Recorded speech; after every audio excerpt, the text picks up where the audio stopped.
arriba? ¿La de allá? Uno, dos.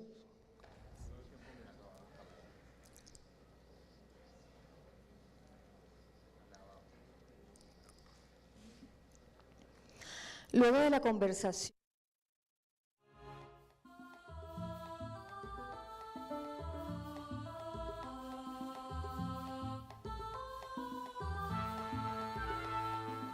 En ella participa Luis Francisco López Cano, antropólogo e investigador del Departamento de Antropología de la Universidad Nacional de Colombia, con la ponencia Isaacs y la María Histórica. Comentarios a la revisión crítica de Donald McGrady sobre la autobiografía. También nos acompaña Fabio Martínez, escritor y profesor de la Universidad del Valle, con la ponencia Biografía de Isaacs. Modera esta mesa número 1 Itan Frank Tejeda, magíster en literatura de la Universidad del Valle y doctorado en humanidades. Bueno, estamos aquí para hablar de María. Tenemos dos visiones relacionadas con la relación o vinculantes entre la ficción y la realidad. Una construcción alrededor de una tesis que presentó Donald McGrady diciendo que Efraín era el personaje que estaba ligado al constructo real, mientras María tenía una inspiración completamente ficticia, inspirada principalmente en Paul et Virginia, una obra romántica perteneciente al canon a nivel universal. Y también vamos a hablar con Fabio Martínez, quien en Búsqueda del Paraíso construyó una novela, una biografía novelada de Jorge Isaacs. Vamos a empezar con el profesor Martínez, que es profesor de la Universidad del Valle, escritor e investigador.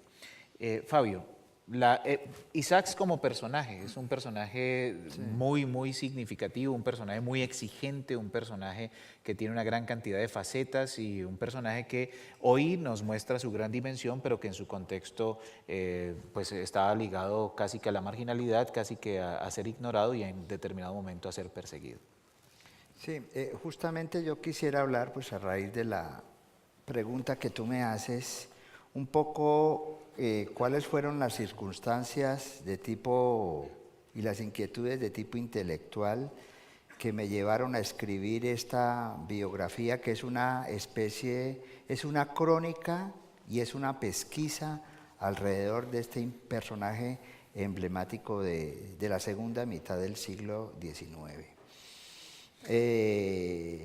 Pues yo, como hijo, digámoslo así, del Valle del Cauca, leí a María en mi época durante el colegio y en la universidad y hacía parte, digámoslo así, de un imaginario, ¿no?, de corte judeocristiano con que la crítica de la época hasta el año de 1967 había, digámoslo así, entronizado a don Jorge Isaac.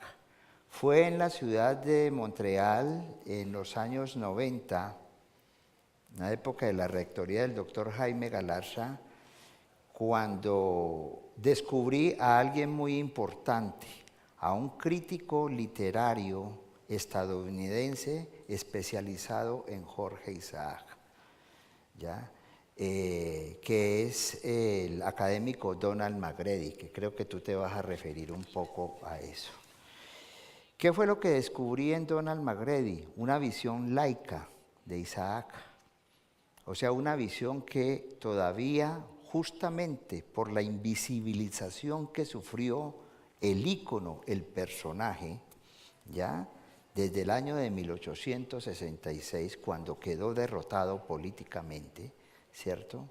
Ese personaje se invisibilizó y prácticamente en los manuales de literatura colombiana no se tenía ninguna referencia a ese personaje tan importante que luchó por la construcción de un país regional unido. Entonces, para mí McGrady fue una luz, un gran descubrimiento, ¿ya? Entonces, como escritor y como académico me propuse hacer una biografía, o sea, hacer una pesquisa sobre ese personaje, porque entre otras cosas yo tenía una lectura errática sobre el personaje, incluso una lectura equivocada sobre María, hasta el año de 1967, y estoy hablando a raíz del, digamos así, del centenario de la publicación de María. Aquí teníamos en Colombia una visión lacrimógena, ¿no?, sobre María, cerrada, endogámica, como ha sido Colombia, ¿no?, hasta el año 2000. Entonces lo primero que hice fue mirar cuáles habían sido las biografías, pues para no repetir las mismas cosas. Entonces conocí la biografía de, digamos así, del pionero del ensayo colombiano, un hombre que cabalgó entre el siglo XIX y el siglo XX, don Baldomero Sanín Cano, ¿no? Leí, por supuesto, la crítica y los prólogos que hizo don Mario Carvajal, ¿no? Leí también la biografía de don Germán Arciniegas, el historiador, y leí también la biografía de don Pedro Gómez Valderrama.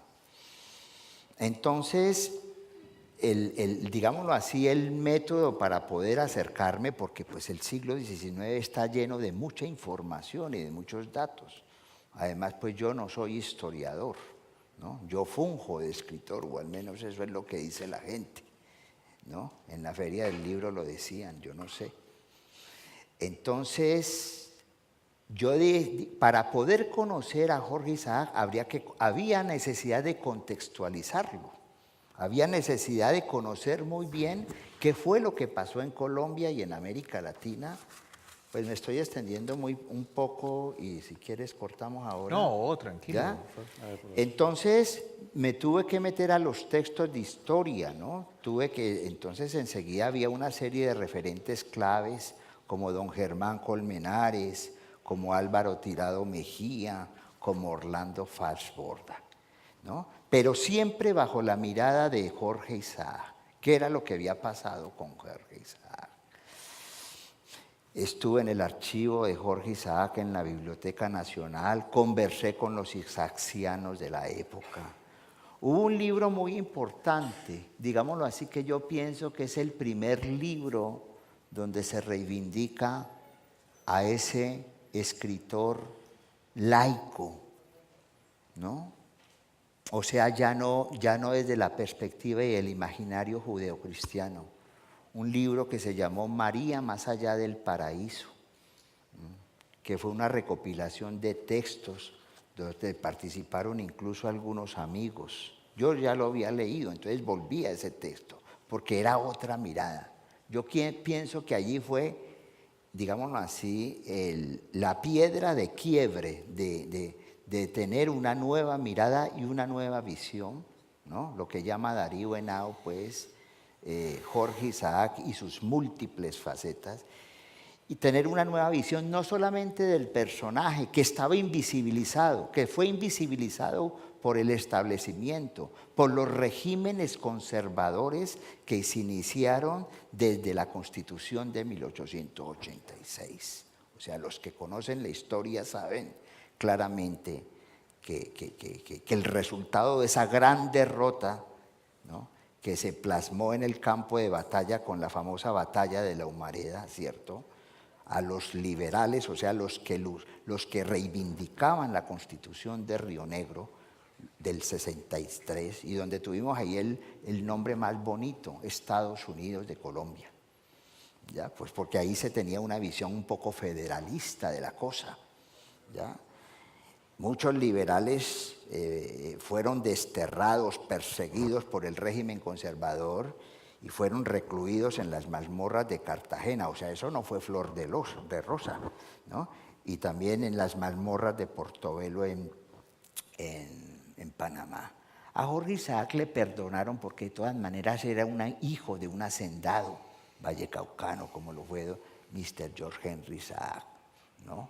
Él pierde, sale del Congreso, está pobre y enfermo, y entonces don Rafael se va a vivir a la casona del río, sobre las aguas del río Conveima, y a 5 minutos de Ibagué. Entre otras cosas, una casa que ya se está cayendo, ¿cierto? Y don Rafael Núñez le da un caramelo, lo nombra miembro de la comisión científica, y ahí es donde hace los viajes exploratorios a La Guajira y el Alto Magdalena. Aquí hay creo que 2 conferencistas que van a hablar sobre el propósito. Lo que quiero decir es que el Isaac fue invisibilizado, porque era representante, era un hijo de la Ilustración, fue un representante, digámoslo así, del liberalismo radical. Él en principio, en los años 60, cuando fue miembro de la Cámara de Representantes por el Estado Soberano del Cauca, él fue bajo la impronta del Partido Nacionalista, o sea, el futuro partido conservador de la época, pero enseguida se volteó políticamente, ¿ya? O sea, él de alguna manera representaba el ideario político de las élites agrícolas del Estado Soberano del Valle, o sea, del Estado Soberano del Cauca, perdón. O sea, ahí uno ve los orígenes, digámoslo así, el origen político de nuestras élites, ¿no? Particularmente en esta región, porque es muy importante saber de dónde es que uno viene, ¿cierto? Pero enseguida él se codea, digámoslo así, con los intelectuales y los escritores y los políticos liberales de la época y se pasa, entre otras cosas, ¿cierto? Es decir, esa relación de amor-odio que siempre tuvo con Cali, ¿no? Se originó en ese cambio político fundamental. O sea, las élites vallecaucanas jamás le perdonaron a don Jorge Isaac que se convirtiera en un liberal radical.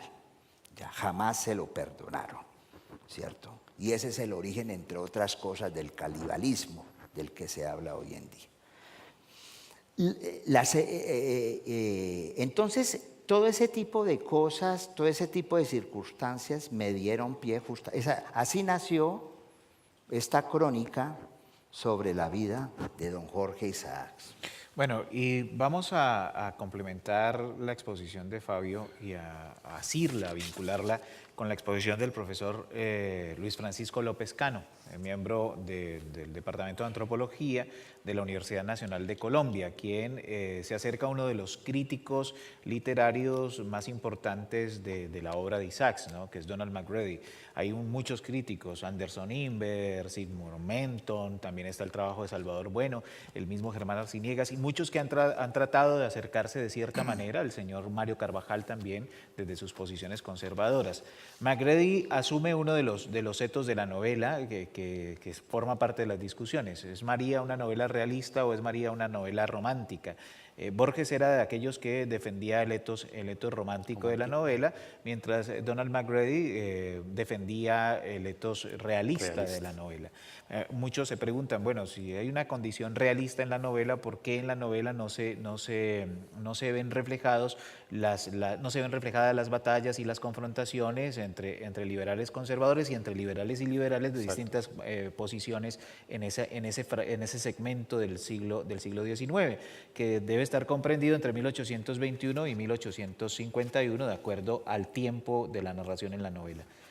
Pasemos con su presentación, profesor, para que podamos disfrutarla. Tenemos preparada la presentación en PowerPoint. Listo. Y usted nos va diciendo en qué momento vamos viendo las diapositivas. Correcto. Bueno, primero que todo, pues un agradecimiento a la Universidad del Valle, los organizadores del 9º Simposio Jorge Isaacs, pues por esta oportunidad de retornar 12 años después, ¿no? Nos hemos sorprendido todos aquellos que participamos en aquella oportunidad en el simposio, del tiempo transcurrido, pero yo creo que eso habla mucho a favor de la intensidad del tema, el tema que genera, la controversia que genera el tema de Jorge Isaacs con todas sus expresiones, y la prueba es que ahora mismo con estos 150 años de María, pues hay una temática bastante diversificada para el simposio. Pues yo quería referirme así brevemente para administrar el tiempo, pues hacer énfasis y partir quizá de la experiencia también investigativa como fue con la Universidad Nacional como tesis de grado en antropología y con el trabajo de campo que se hizo entre el año 1995 y 1996, específicamente, bueno, desde la perspectiva histórica y antropológica, pero para abordar un tema que nos parecía en aquel momento y siempre nos había parecido, se había abordado con poca profundidad, como era precisamente la relación y el trasfondo autobiográfico de la obra, de la novela María, con relación a los aspectos biográficos propiamente dichos del autor, de Jorge Isaacs, durante su infancia, durante su adolescencia y primeros años de juventud. Es decir, la correspondencia histórica y antropológica además que hubiese tenido la obra como tal frente al marco biográfico que la misma documentación en torno a Jorge Isaacs nos podía señalar. Y dentro de eso, por supuesto, retomar un aspecto que era estrictamente antropológico, y era darnos cuenta cómo frente a la crítica literaria permanentemente se hacía mucho énfasis de manera particular en la parte estética, ¿no? En la contemplación estética, los valores estéticos del autor, todas las características, las expresiones en cuanto a literatura se refiere, pero que la crítica por lo general, y era casi como un paradigma dominante, podemos asumirlo casi como un paradigma, los paradigmas son fenómenos interesantes y muy recurrentes, o sea, se mueven en lapsos bastante amplios, por cierto, se convierten en modelos, pero que era muy dominante en lo académico, a través de la crítica literaria, incluso la sociológica hasta el día de hoy, el hecho de que María, como personaje literario, era un personaje estrictamente producto de la creación literaria como tal, ¿cierto? Tenía un perfil estrictamente estético, literario, más eso frente a una serie de discursos que a nivel popular, en la investigación de campo, etnográfica, antropológica, señalaban desde finales del siglo XIX, incluso hasta mediados del siglo XX, hasta la época de mi propia infancia, cómo popularmente, en la tradición popular, se defendía y se ha defendido hasta la fecha, quizá con menos fuerza que antes, el creer que María, como personaje literario, había tenido una representación histórica. O sea, en términos de lo popular, decir, entre comillas, que María existió realmente. ¿Sí? Esa es parte del discurso popular que, sin dejar de atender a la propuesta de la crítica literaria y la profesora María Teresa Cristina, que ha hecho una compilación muy amplia para la obra completa de Jorge Isaacs, ella deja en claro pues, en su edición crítica de María que tener el cuidado de no confundir al autor con el personaje en el cual se proyecta, ¿no? Entonces no fue siempre, digamos, motivo de la investigación tratar de desentender eso, sino es abordar esa serie de discursos populares que hablaban que María había existido y que incluso en sus propios términos decían que Efraín, porque ese es como el eje a partir del cual se puede construir una propuesta y buscar una María histórica, que Efraín es realmente el mismo Jorge Isaacs, y eso lo podemos dar cuenta en la Hacienda del Paraíso, en el ámbito del turismo, como todas aquellas personas que van allá introducen en la casa, recorren todos esos espacios, ellos creen y viven un momento de aislamiento psicológico en el cual María es un personaje real que no tiene controversia desde el punto de vista histórico. Ahí surge la pregunta sobre las fuentes y los informadores, ¿no? Porque hay que recordar el trabajo de Velasco Madriñán, Exacto. que basa sus posiciones de lo autobiográfico en relación directa con un informador que es un hombre mayor, Sí. lo sitúa casi con 100 años, que cuenta la historia completa cuando le dan unos cuantos aguardientes. Entonces tenemos un hombre de una edad avanzada que habla cuando está borracho. Entonces, ¿cuáles son los informadores Exacto. o las fuentes que empiezan a ratificar en ese trabajo antropológico que ustedes realizaron la condición biográfica, autobiográfica de la novela, tanto en Efraín como en María? Sí, correcto. Es esas obras que son clásicas todavía de Luis Carlos Velasco Madriñán y de Jorge Isaacs, el Caballero de las Lágrimas, etcétera, recogen algo que es importante para la perspectiva antropológica, como son esas tradiciones orales. Y quizás tú te refieras especialmente a personajes como Manuel Santos Cabrera. Cabrera. Y ahí estamos hablando de personas que no aparecen, digamos, en los desarrollos académicos, pero que viven en las tradiciones populares del municipio del Cerrito y de Santa Elena, ¿no? Con sus descendientes, que parte del trabajo de campo en aquella oportunidad fue rescatar esas tradiciones orales presentes en el corregimiento de Santa Elena, de los nietos y bisnietos de esas personas que habían residido en esa misma localidad cuando la familia Isaacs, en efecto, como se puede comprobar incluso en los mismos documentos de la parroquia del Cerrito, vivieron en esa casa, Casa de la Sierra, Casa de la Hacienda del Paraíso, entre el año 1855-1858. ¿Sí? La casa había sido adquirida en el 54, pues en el 55, cuando esto ocurre. Entonces queda un submundo, una memoria ahí pendiente por rescatar que es importante para hacer aporte a la interpretación de lo que es la novela y la producción bibliográfica como tal, desde el punto de vista histórico y antropológico, un material rico, inmenso, bastante interesante que es rescatable y que es rescatado ahí con frente al hecho de que todas esas personas ancianos con los que trabajamos ya han fallecido. ¿Sí? El mismo McGrady en su trabajo cita a un hombre de color que manifiesta ser Juan Ángel. Juan Ángel Molina. ¿Sí? ¿Se considera ese personaje dentro del trabajo antropológico que ustedes realizaron en el sector de Santa Elena? Sí, sí, por supuesto. Aunque digamos la investigación a fondo, directa, de lo que fue Juan Ángel Molina, personaje afro, de origen afro, nacido en 1830 y fallecido en 1899. ¿Sí? Es un personaje que dio a conocer Luciano Rivera y Garrido, un amigo personal de Jorge Isaacs, autor de Impresiones y Recuerdos. Entre 1897 y 1898, pues él produce unos documentos que tratan de avalar a partir de esas tradiciones el hecho de que María pudo haber existido realmente. Y es ahí donde, yo, digamos, podría introducirme en el tema de Donald McGrady, en el que, sin extenderme demasiado por asuntos de tiempo, pues decir que algunas de las argumentaciones que McGrady esgrime para defender su tesis de que María realmente es una creación estrictamente literaria, formalizada a partir del influjo de los románticos franceses. Incluso me parece que ahora que la profesora María Teresa Cristina y el profesor Fue Martínez hablan de todas esas cosas que quedan por investigar de Jorge Isaacs y que tengan la seguridad que van a haber otros simposios sobre Jorge Isaacs.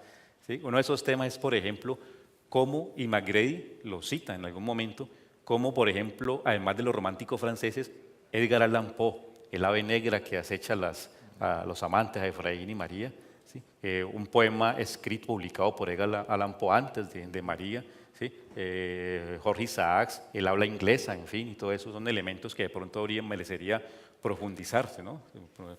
Profundizar. Pero entonces, lo que quería, digamos, plantear sobre Donald McGrady, en el sentido de que algunos de esos planteamientos, en lo que se refiere específicamente a la parte histórica, ¿cierto? Porque su trabajo es dispendioso y es un clásico y seguirá siendo un clásico, es que en la parte histórica, digamos, hay susceptibilidad, es ambigua en el sentido que es susceptible de otras interpretaciones, y eso no se debe, digamos, al rigor de Donald McGrady, sino a dos aspectos que me parecen primordiales.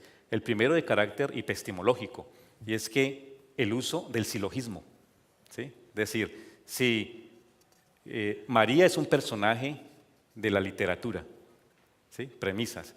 La literatura es creación, por lo tanto María es una creación literaria. ¿Sí? Entonces el uso del silogismo, y sabemos que ahora se ha escrito mucho sobre nuevas epistemologías, ¿no? La investigación social de segundo grado, en fin, y todo eso, la revisibilidad del sujeto-objeto, la interdisciplinariedad. Entonces todos estos elementos históricos, que ahí viene el segundo punto, digamos, para lo que es la aproximación de McGrady, es a excepción de que él consulta la edición de 1800, el ejemplar de 1891 con las correcciones que Isaacs quiere y que van a aparecer, como lo dijo la profesora María Teresa Cristina en 1922, a excepción de ese documento, McGrady no recurre en cuanto a lo que es propiamente histórico a fuentes primarias. ¿Sí? No hay fuentes de archivo, no hay fuentes primarias que nos permitan reevaluar los planteamientos históricos que él retoma de Mario Carvajal en sus prólogos y sus notas de pie de página. O sea, la limitación de McGrady es la distancia.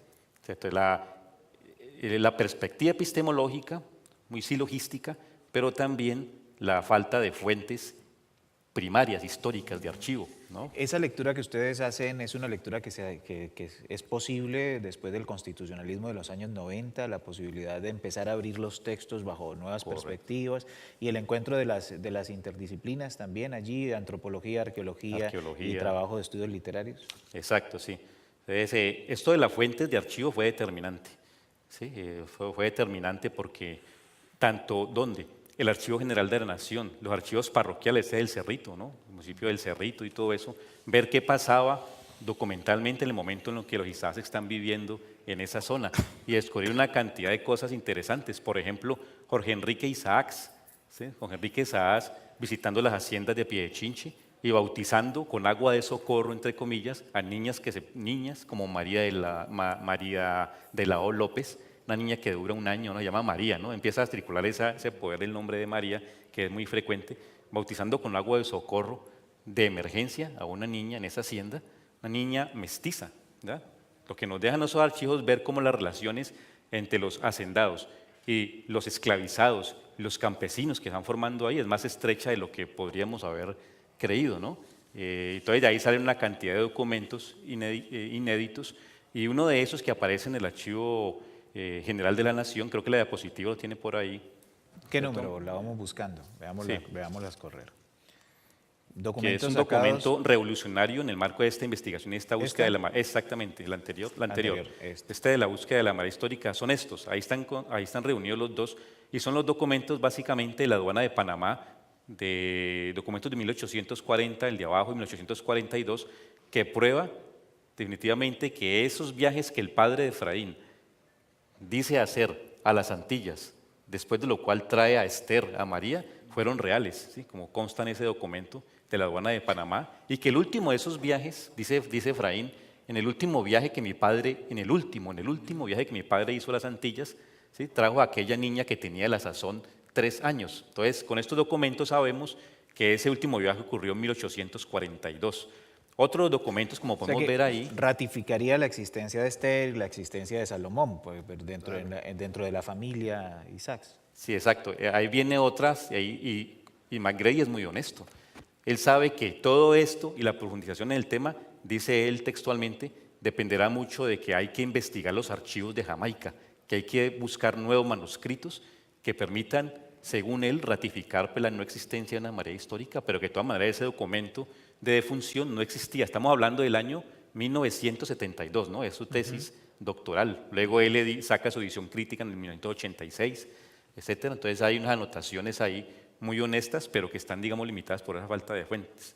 En ese otro documento que teníamos ahí, vemos, por ejemplo, que la esclava Feliciana, la Nay, ¿cierto? De la novela, fue una persona que existió en la vida real. En ese recuadro rojo, yo no sé si alcanzan a ver, se ve que ahí está mencionado el nombre de una esclava llamada Feliciana, ¿no? McGrady se cuida mucho de decir, no la libera el padre Isaacs. No, no, eso forma parte de la ficción. Sí, ¿Usted claro. contravierte esa posición o la ratifica? No, digamos, porque diferenciamos lo que es el trasfondo histórico, lo que realmente sintió Jorge Isaacs en vida, porque otros aspectos necesarios por destacar es esa parte psicológica, ¿no? ¿Qué es lo que hay en la psicología del autor al momento? Y por eso es importante este tipo de investigaciones para la literatura.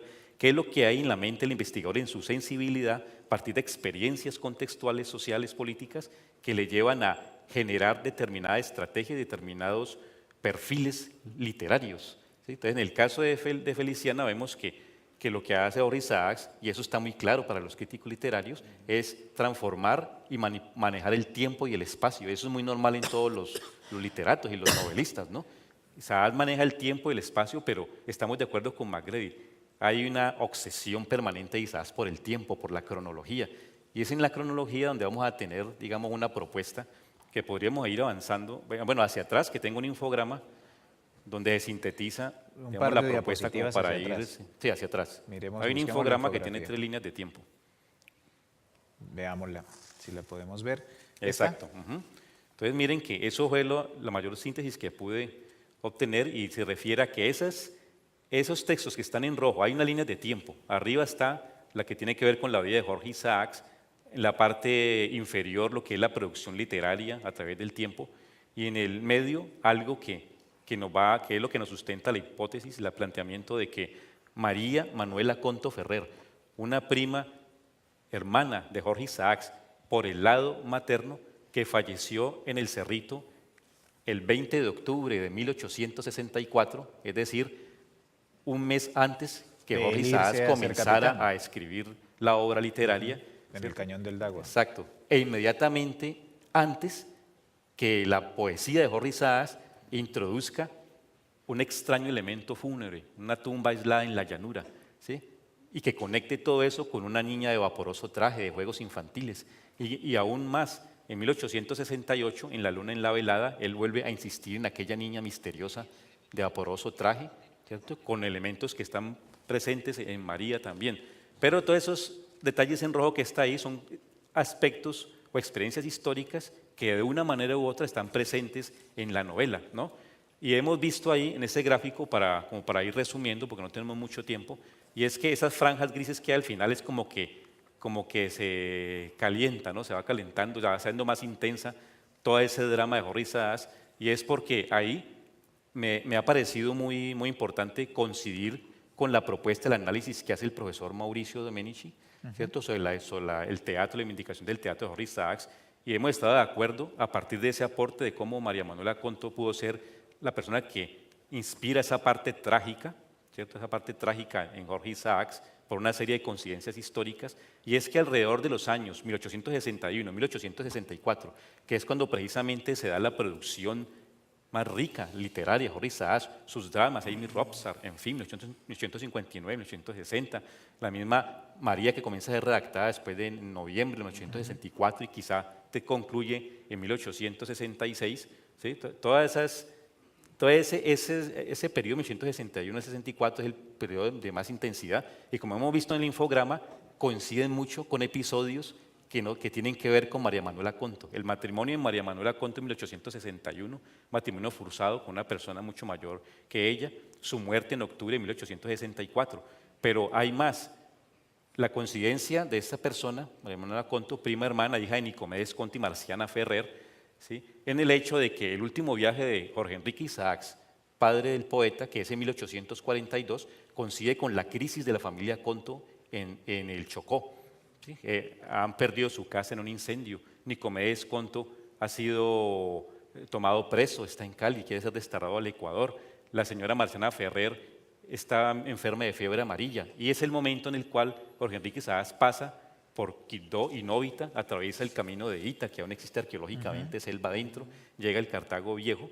¿Sí? Todo eso coincide mucho con la presencia, seguramente, de María Manuela Conto, quien, de acuerdo a esa genealogía conocida de ella, habiendo nacido César Conto, que fue su hermano, que es un personaje bien conocido, ella habría nacido alrededor de 1839, pero no existe mucha constancia de eso. De tal manera que del 39 al 42, en el último viaje que mi padre hizo a las Antillas, esa niña que tenía 3 años, hay una coincidencia, o sea, muy grande, hay una correlación, si no puedo hablar estadísticamente, muy alta, muy intensa, alrededor de María Manuela Conto como un personaje que inspira el personaje, más, de acuerdo con esos resultados, como Jorge Isaacs realmente en su cronología quiere mover 2 años, él no quiere hacer que Efraín llegue en 1852, terminando la esclavitud, sino que quiere que Efraín llegue realmente en 1854. O sea, el Efraín que tenemos ahí, si pensamos en Jorge Isaacs, Entra en el 54. es un Jorge Isaacs, ¿cierto?, que está llegando después de la guerra civil contra el general Melo, ¿cierto? Pienso que en la realidad se me ocurre pensar en los últimos días de un lujoso agosto. ¿Sí? Entonces él quiere trasladar 2 años, ¿por qué? Para hacer coincidir ese regreso de ese Efraín Jorge Isaacs con la permanencia de la familia en la Hacienda del Paraíso entre 1855 y 58 y con, que ahí viene el otro elemento, con su noviazgo y compromiso con la señora Felisa González Umaña, que en la investigación encontramos su fecha de nacimiento, porque vimos en la Catedral de Cali todos esos documentos. Ella nació en 1840, María Manuela Conto en 1839, prácticamente la misma edad. ¿Sí? ¿Cuántos años tiene María? ¿Cuál es la edad simbólica que tiene María? Son 15 años. 15 años. ¿Sí? Entonces son 2 mujeres que coinciden en edad y que tienen 15 años durante ese periodo del paraíso. De tal manera que pienso, y con ello yo concluyo ya, que el personaje literario como tal no lo vamos a encontrar históricamente así, porque es una creación literaria, más tiene un trasfondo histórico, y pienso que ese personaje de María es un personaje híbrido, si podemos decirlo.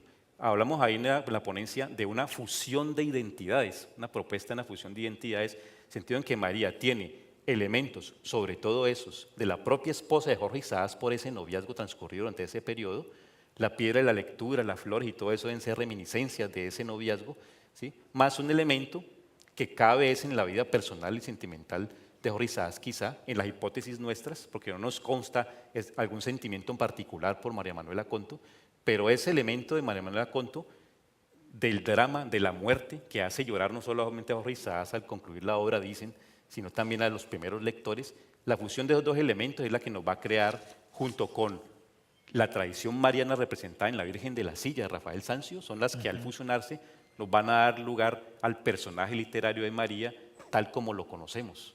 ¿Ya? Entonces nos parece que ese tipo de investigaciones ayudan mucho también a conocer a conocer la estructuración de la literaria por los autores, ¿no? Quizás pues también le interesa, entre otras cosas, trasladar hechos de su infancia, de la hacienda La Rita en Palmira, trasladarlos a ese mismo escenario de 1855-58, que es la hacienda del Paraíso, y por eso es que el negrito Juan Ángel es en la novela menor Menor que ella. que Efraín, cuando en la vida real es mayor que Jorge Isaacs. Que eso Donald McGrady lo ratifica, ¿no?